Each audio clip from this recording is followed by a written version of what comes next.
India Pakistan இடையே போர் பதற்றம் தொடர்ந்து நீடித்து வருகிறது அப்படின்றதையும் தாண்டி தொடர்ச்சியாக உச்சகட்டத்தை நோக்கி அது நகர்கிறது அப்படின்னு தான் சொல்லணும்.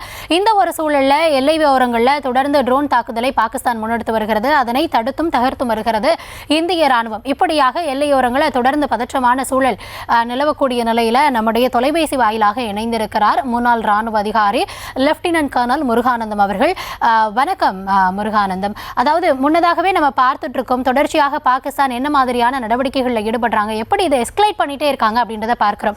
நேற்று கூட விக்ரம் மிஸ்ரி அவர்கள் பேசுறப்ப சொல்லியிருந்தாரு, பாகிஸ்தான் வான்வெளியில் அந்த எல்லையோரம் பதற்றம் நீடிக்கக்கூடிய பகுதிகளில் பயணிகள் விமானத்தை கேடயமா பயன்படுத்துறாங்க, இது போன்ற நடவடிக்கைகளில் ஈடுபடுறாங்க, தொடர்ந்து எல்லைகளில் அத்துமீறலில் ஈடுபடுறாங்க, தொடர்ந்து என்னென்ன ரூல்ஸ்லாம் ஃபாலோ பண்ணுமோ அது எல்லாத்தையுமே அவங்க வயலேட் பண்றாங்க அப்படின்னு பல குற்றச்சாட்டுகளை அடுக்கி இந்தியா தரப்புல நம்ம சொல்லியிருந்தோம். பாகிஸ்தானுடைய இது போன்ற ஒரு நடவடிக்கையை எப்படி நம்ம பார்க்கலாம்? பாகிஸ்தானுக்கும் இந்தியாவுக்கும் கன்வென்ஷனல் வார் ஃபைட்டிங் கேப்பபிலிட்டின்னு சொல்லக்கூடிய மிலிட்ரி ஹார்ட்வேர் அண்ட் மிலிட்ரி ஸ்ட்ரெங்க்ல நிறைய டிஃபரன்ஸ் இருக்குது. That is asymmetry which we are talking about.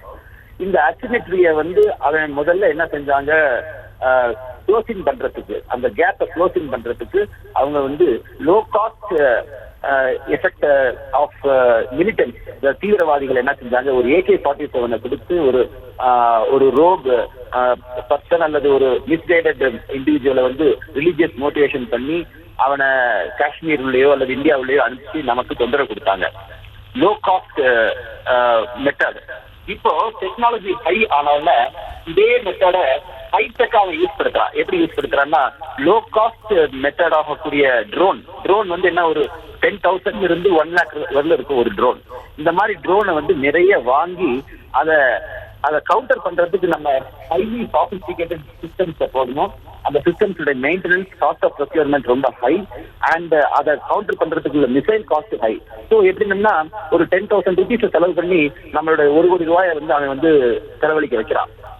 எப்படி முதல்ல ஒரு சாதாரண ஒரு கிரிமினல் ஒரு கன்விக்ட எடுத்து அவன்கிட்ட ஒரு 50,000 அல்லது 60,000 ரூபாய் காஸ்ட்ல ஒரு AK-47 கொடுத்து இந்தியாவுக்கு போய் தொந்தரவு பண்ணிட்டு நீ 1.5 பில்லியன் இந்தியன்ஸுடைய லைஃபை டிஸ்டர்ப் பண்ற வச்சானோ, அதே மாதிரி இப்ப டெக்னிக்கலி அட்வான்ஸ் ஸ்டேஜஸ்ல அவன் ஒரு 10,000 20,000 rupees உள்ள ஒரு ட்ரோன், ஒரு எக்யூப்மெண்ட்டை வச்சு நம்மளுடைய கோடிக்கணக்கான ரூபாயை செலவழிக்கிறதுக்கு ரெடி பண்ணிட்டு இருக்காங்க. இதுதான் அவங்களோட ஸ்ட்ராட்டஜி. இந்த ஸ்ட்ராட்டஜியை இந்தியா புரிஞ்சுக்கணும். நம்பர் 1.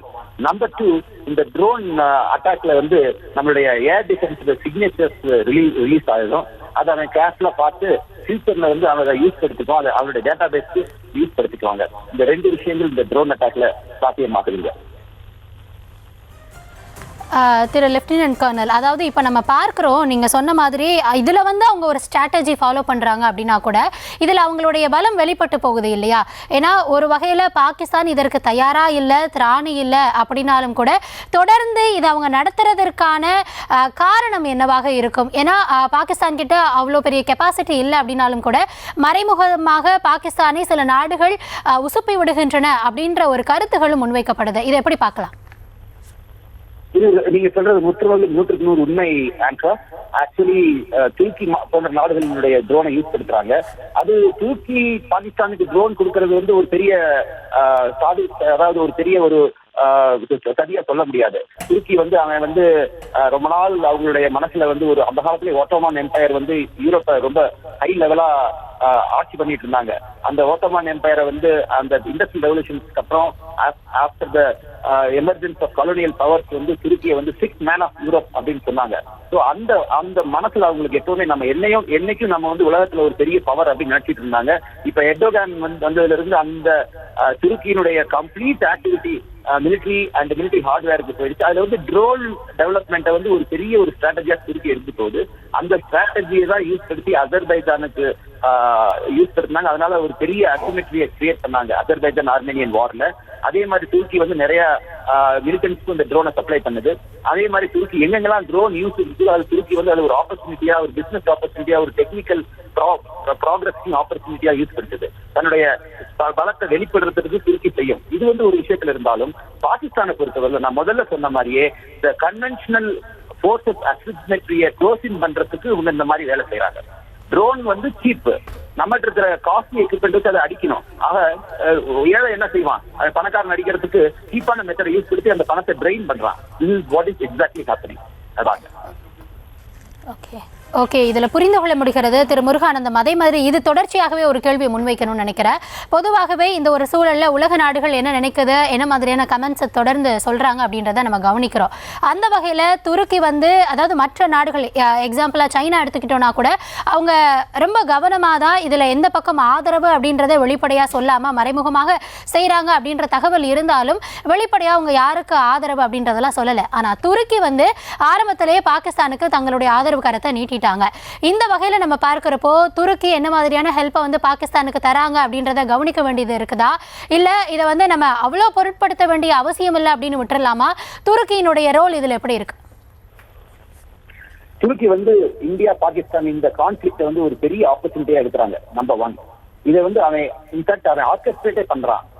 நம்பர் 2, அண்ட் இதுக்கு முன்னாடி ஒரு 15-20 டேஸ் முன்னாடி ஒரு துருக்கியில இருந்து நிறைய கார்கோ வந்தது, ஏரோப்ளைன் வழியா, வான் வழியா. அந்த கார்கோஸ் வேற ஒன்றும் இல்லை, இந்த ட்ரோன்ஸ் தான். ஸோ துருக்கி வந்து இந்தியா பாகிஸ்தானுடைய இந்த பதட்ட நிலையை வந்து தன்னை எஸ்டாப்ளிஷ் பண்றதுக்கு, ஒரு சப் ரீஜனல் பவரை எஸ்டாப்ளிஷ் பண்றதுக்கும், ஒரு எக்கனாமிக் பவரை எஸ்டாப்ளிஷ் பண்றதுக்கும் பெரிய லெவல்ல இதை வந்து யூஸ் படுத்திட்டு இருக்காங்க.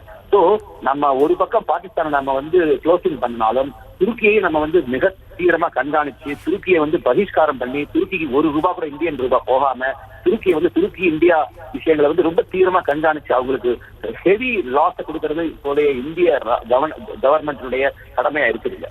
ஆகவே நம்மளுடைய எதிரி பாகிஸ்தான் வந்து வில், துருக்கி வந்து பாகிஸ்தான் அம்பு, துருக்கி வில், இப்படிதான் இந்த காலகட்டத்தில் நம்ம நினைக்கணும். துருக்கி ட்ரோன் கொடுக்காட்டி பாகிஸ்தான் எஃபெக்டிவ் வெப்பன் இருக்காது நம்மளை கவுண்டர் பண்றதுக்கு நேரம் அவங்க வந்து மண்டி போட்டிருப்பாங்க. ஆனா துருக்கி கொடுத்த ட்ரோன்னால இந்த கான்ஃபிளிக்ட் என்ன ப்ராக்ரஸ் பண்ணிட்டு இருக்காங்க. இதுதான் என்னுடைய considered opinion on the latest development ma'am. Thiru Muruganandam, இப்போ நீங்கள் சொல்கிறது மாதிரி துருக்கி வந்து பக்கபலமாக இருக்குது அப்படின்ற காரணத்தால் பாகிஸ்தான் இன்னுமே இதை வந்து முன்னெடுத்து போயிட்டே இருக்காங்க அப்படின்றத நம்மளால் புரிய முடியுது. அதாவது துருக்கிக்கு தர வேண்டிய நிதியத்தையே நம்ம நிறுத்தணும் அப்படின்றப்போ பாகிஸ்தானுக்கு IMF அவங்களுடைய அந்த நிதியை வந்து கிராண்ட் பண்ணியிருக்காங்க. ஸோ அதை வந்து இப்போ பாகிஸ்தான் வந்து வேறு ஏதாவது விவகாரங்களுக்கு பயன்படுத்துவாங்களா, ஆயுதம் வாங்குவாங்களா, இது போன்ற ஒரு கேள்வி எல்லாம் நிலவுது. IMF தரக்கூடிய நிதியை அப்படி அவங்க தவறுதலாக பயன்படுத்த முடியுமா? எஸ், நிதி ஒன்ஸ் அவங்களுக்கு போயிடுச்சுன்னா அவங்க வந்து என்ன வேணாலும் செய்யலாம். இன்ஃபேக்ட் இந்த மாதிரி நிதியை பயன்படுத்தி பல நாடுகள் பார்மசூட்டிக்கல் இண்டஸ்ட்ரீஸ் செட்டப் பண்றேன்னு சொல்லி கெமிக்கல் வெப்பனை தயார் பண்ண இன்ஸ்டன்சஸ் எல்லாம் ஹிஸ்டரியில இருக்குது. நான் வந்து மெடிசின் தயார் பண்றேன் சொல்லி, ஏன்னா மெடிசின் தயார் பண்றதுக்கும் base molecules, that is granular லெவல்ல பேஸ் கெமிக்கல்ஸ் வந்து same chemicals can be used for chemical weapons, NDC biological weapons as well as இந்த மாதிரி ஆயுதங்களை பயன்படுத்த ரெடி பண்ணலாம். ஸோ அதெல்லாம் ஒரு பெரிய விஷயமே கிடையாது. இதெல்லாம் வந்து இன்டர்நேஷனல் ஜியோ பாலிட்டிக்ஸ் வந்து இட்ஸ் வைட் வேர்ல்டு. நீங்க பணம் ஒரு விஷயத்துக்கு வாங்குவாங்க, அதை யூஸ் பண்றது வேற விஷயத்துக்கு யூஸ் பண்ணுவாங்க. இதை மானிட்டர் பண்றதுடைய மானிட்டரிங் சிஸ்டம்ஸ் அவ்வளவு ரொபஸ்டா கிடையாது. IMF பணம் கொடுத்துரும், ஆனா அதுக்கப்புறம் அதை மானிட்டர் பண்ணதா பண்ணலையாங்கிறது வந்து அதெல்லாம் வந்து ஒரு கேள்விக்குறியா தான் இருக்குது. அதை யூஸ் படுத்தி அந்த கேப் எல்லாம் யூஸ் படுத்தி தான் பாகிஸ்தான் மாதிரி ரோக் நேஷன்ஸ் வந்து ஒவ்வொரு தடவையும் வெஸ்ட்ல இருந்து பணத்தை வாங்கி, துருக்கி மாதிரி நாடுகள்ல இருந்து ஆயுதங்களை வாங்கி அவனுடைய எஜெண்டா இந்த மாதிரி இந்தியாவுக்கு யூஸ் படுத்திட்டு இருக்காங்க. ஸோ இதை வந்து நம்ம மல்டி ப்ராங்டு ஸ்ட்ராட்டஜி. ஒரு பாயிண்ட் பாகிஸ்தான் அடிக்கிறாங்கன்னு ஒன்லி அம்பு வந்ததுன்னா அம்பை மட்டும் அடிக்கக்கூடாது. அம்புக்கு பின்னாடி என்ன இருக்குது, அது வில் இருக்குது, வில்லுக்கு பின்னாடி எழுதுபவன் இருக்கிறாங்க. இந்த மாதிரி பல விஷயத்தை ஆராய்ச்சி அட்டாக் பண்றது நம்மளுடைய கடமை, இந்தியர்களுடைய இப்ப இருக்கிற வெளிப்பாடா இருக்கணும். ஓகே, இப்போ நம்ம பார்க்குறப்போ அதாவது எல்லையோரங்களில் தொடர்ந்து பதற்றம் நீடிக்கிறது, சில பகுதிகளில் தொடர்ச்சியாக தாக்குறாங்க, அத்துமீறுறாங்க, எல்லை மீறிய தாக்குதல் இதெல்லாமே தொடர்ந்து நடைபெற்று வருகிறது. ஆனால் இந்தியா பதிலடி கொடுத்தப்போ ரொம்பவும் துல்லியமாக பயங்கரவாத முகாம்கள் மீது மட்டும்தான் நம்ம தாக்குதலை முன்னெடுத்திருந்தோம், அதை தான் நிகழ்த்தி இருந்தோம். அந்த வகையில் பார்க்குறப்போ அதாவது இராணுவ ரீதியாக எப்படி பலம் அப்படின்றத தாண்டி உளவுத்துறை வந்து எந்த அளவுக்கு இதில் தீவிரமாக, எந்த அளவுக்கு துல்லியமாக செயல்படுகிறது அப்படின்றது ரொம்ப முக்கியம். ஸோ பாகிஸ்தான் உளவுத்துறையை பொறுத்தவரை அவர்கள் தரப்புல அவர்களுடைய செயல்பாடு எப்படி இருக்கும், இந்தியா அதை என்ன மாதிரியான ஸ்ட்ராட்டஜிஸால முறியடிச்சிருக்காங்க இதுவரைக்கும்? உளவுத்துறை ஆக்டிவிட்டிஸ் எல்லாம் இப்ப முன்னாடி எடுக்க வேண்டிய அவசியம் இல்லை. ஏன்னா இப்ப கான்ஃபிளிக்ட் வந்துருச்சு. Balloon is up. இப்ப அவன் நம்மகிட்ட ட்ரோன் அனுப்புறோம், நம்ம மிசைல் அனுப்புறோம், அவன் நாட்டுல நம்ம வந்து தாக்குறோம், அவன் நம்ம நாட்டை தாக்குறான். இப்ப வந்து உளவுத்துறையினுடைய இன்புட்ஸ் வந்து சரியா இது இம்பார்ட்டன்ட், பட் அதை பேஸ் பண்ணி இருக்காது. உளவுத்துறையினுடைய ஆக்டிவிட்டிஸ் வந்து பீஸ் டைம் அவர் ப்ரீ வார் டைம்ல தான் ரொம்ப தீவிரமா இருக்கும். இப்போ வந்து எவ்ரிபடி வில் அசஸ் அந்த அது ஸ்ட்ராட்டஜியை வந்து அவங்கவுங்க அந்தந்த நிலையில இருக்கிறவங்க அவங்கவுங்க தன்னுடைய சீரியஸ் எக்ஸ்பீரியன்ஸ், தன்னுடைய பிரசன்ட் சிச்சுவேஷனுக்கு அந்த மாதிரி செய்வாங்க. ஸோ உளவுத்துறையினுடைய இம்பார்ட்டன்ஸ் வந்து ப்ரீ வார் ஆர் பீஸ் டைம்ல தான் ஹெவியா இருக்க மொழியே இப்போ அவ்வளவு ஜாஸ்தி இருக்காது. Yes, there is requirement of civils, comints and elints requirement இருக்கு. ஸோ அதை நம்ம பார்த்துட்டு தான் இருக்கோம். பட் உளவுத்துறை நீங்க சொல்ற மாதிரி ஸ்பைஸ் போய் இது பண்றது, அவங்களுடைய ஹியூமன்ஸ் வந்து இப்போதைக்கு ஜாஸ்தி அது ரெலவன்ஸ் இல்லைன்னு நான் நினைக்கிறேன். நன்றி திரு லெப்டினன்ட் கர்னல் முருகானந்தம். அதாவது இந்த தருணத்தில் இணைப்பில் வந்து பல்வேறு விஷயங்களை தெளிவுபடுத்தி இருக்கீங்க. இணைப்பில் வந்தமைக்கு மிக்க நன்றி.